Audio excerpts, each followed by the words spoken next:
Hi, this is a Samsung front load washer. We were having problems with the drain and the spin cycle because the water was sitting inside, and we thought, well, we either going to throw this away or just trying to fix it. And I checked on YouTube to see if there's something wrong with the pump. This is, you can see where the pump is. So, and then when I test the machine, it seems like the pump was working because when I put my hand here, I can feel the vibration. And when I took this off, I can see the impeller inside was turning. So that means the pump was working. So if the pump was working and it wasn't draining, that means something must be plugged. So we decided to take this whole thing apart. And to take this apart, I looked at the site appliancevideo.com. Shows you how to take this front part off. So I did that. And then if we can come back here to look at what's wrong where the drain was. So you can see back here, the way this is designed is there's an elbow here. Water's from the drum drain into here, into this elbow, to the pump, and gets pumped out to this hose.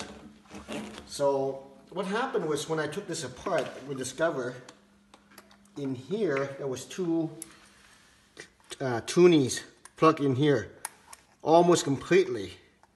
It just fits in here really nicely, and all these hairs and papers, and hopefully there wasn't any $20 bills or so. Anyway, yeah, so we took all these apart, washed this off, and what we discovered in here as well, all in this whole section here, there was a lot of sludge built up over time. And that's probably why in the last 2 months, we can really have a foul smell when we are close to the washing machine, because all these built up was there. So I'm going to put this together, and then we'll show you again what it looks like inside.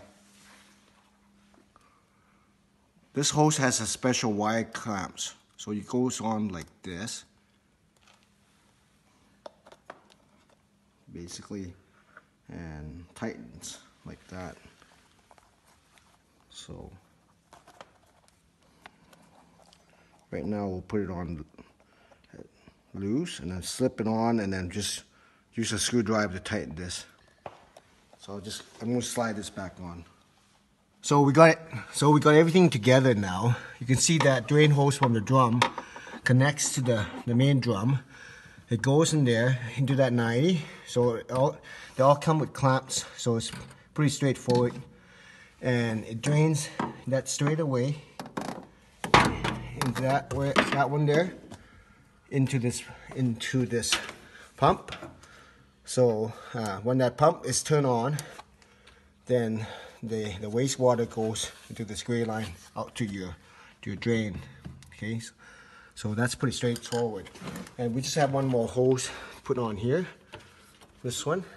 The nice thing is to take the front panel off is we can take all these hoses off and do a thorough clean, because once this is plugged up, everything, all these lines in here gets really full of sludge. So it's important to get that thorough clean. I guess in theory you could just take the back panel and access that elbow and clean that elbow out really well, but you wouldn't go clean this line here coming this way. So I guess if you want to do a thorough job, the best is to take the front off. So we're going to assemble the front and test the machine.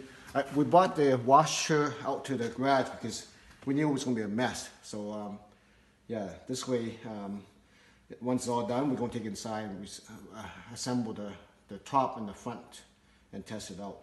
Time for the truth. Let's see if it works. Look at that, hey? Woo, awesome.